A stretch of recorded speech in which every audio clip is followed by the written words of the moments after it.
So my name is Ludo Renault. I'm heading the NSN facility in Leiden, and we provide services for cryo-EM to a different group of users. So I'll present how we developed remote for cryo-EM access provision. So we are part of Instruct together with 10 other service EM providers. So we serve users from abroad. We're also part of INEX, so again, we serve international groups of users all over Europe, but we're also part of Dutch electron microscopy infrastructure called the NEMI, and in this infrastructure, we are quite unique in providing services and access to 300 kilovolt electron microscopes. So most of our users, for more than half of them, they come from different Dutch groups all over the country, not just in Leiden. And for a quarter of those users, they are from international groups all over Europe, so all over the world. We have people from Korea recently. And then we also serve industry clients for approximately 10% this year. And what's really particular about NISEN is that we provide approximately 50% single particle and tomography data collection on the Titan cryo that we have, which is a bit unusual for EM service facility. And that's mostly because Dutch groups are majoritarily cell biologists and tomography groups. So the objectives of the Instruct-ULTRA project was to maximize the uptime and the usage of the cryo electron microscopes operation 24 hours a day, 7 days a week. And then the second objective was to implement some sort of fast pre-processing of the incoming data to allow feedback to the operators to optimize data collection strategy. So let's start with the first objective. For this objective, we developed remote control in some cases for expert users, but also remote viewing for allowing novice users to be able to see what's happening. So that's before the pandemic. You know, we would receive users at NISEN on a daily basis and really interact with them all day long, sitting at a microscope or in the lab. Obviously, this has changed with the Corona crisis. You know, even local groups are not allowed to come to NISEN sometimes, and we're really restricted in number of people at NISEN. So that was really important to develop a new way of working.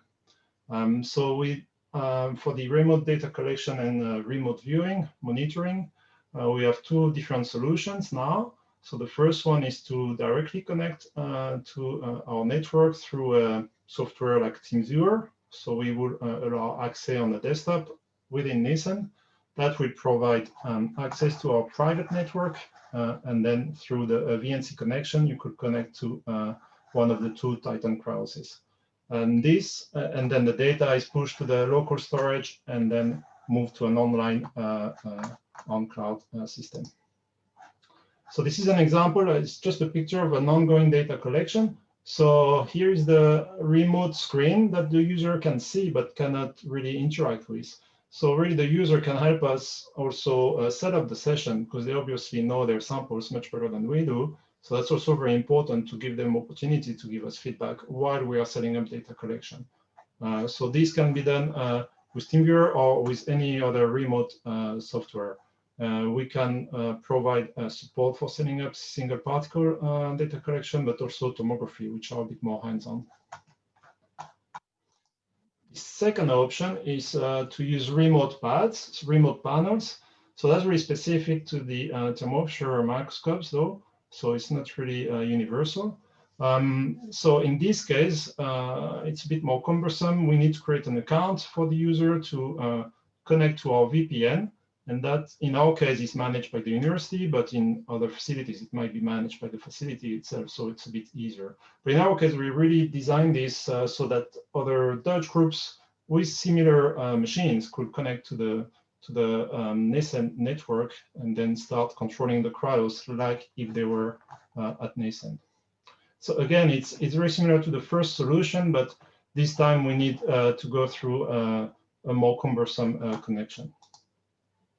And in this case, the remote site will have similar remote panels like the ones we have at NISEN installed on a computer. and they would have to start this Taro simple software, and we have to establish the connection, and then they can really control the cryos like if they were at Nissan. So that's been tested within the Netherlands with two remote sites, and it's working very well. And it's really been helpful during this very strange year. So the second part of the project was to implement some fast pre-processing to allow optimization of the data collection strategy. So as other sites, we have a pre-processing going on during data collection. In our case, as soon as we start data collection, the pre-processing starts automatically. We can view and estimate quality values of data collection. They are displayed here on the website that is viewable from our local network. And that gives feedback to the operator, see if data collection is going well. And then at the end of the data collection, we provide a report to the users. We are moving towards a bit of a more sophisticated pre-processing, where we start including more steps of analysis. So at the moment, we are limited to motion correction and CTF estimation, which are early steps of the pre-processing, but we are moving toward more automation in generating 2D information on the particles that are being evaluated, or even some 3D information. And we allow now users to choose what they want to do for the pre-processing. So we developed a graphical interface that can be launched from a remote site through this remote connection. It can be launched on a Windows machine or Linux machine, and the processing is done on the local server. So we allow users to decide what sort of steps they want to start for the pre-processing. They can choose to go to 2D or 3D, or whichever they prefer. And then the data is pushed automatically to our online partner called Surfsara in Amsterdam. So as soon as we start data collection, data is being uploaded together with all the metadata and all the pre-processing results to this site, where the user can securely download all this information in a live way. And then all this data that's being collected generates a lot of metadata, as Pablo just explained. At the moment, we just have a list on the website.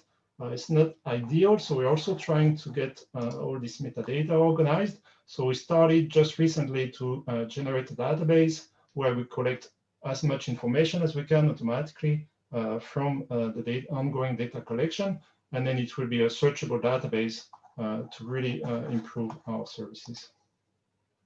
And future plans is to implement this database and include it in the current project management software that we use, PPMS Stratcore, that already contains all the user information, the project's information, financial information.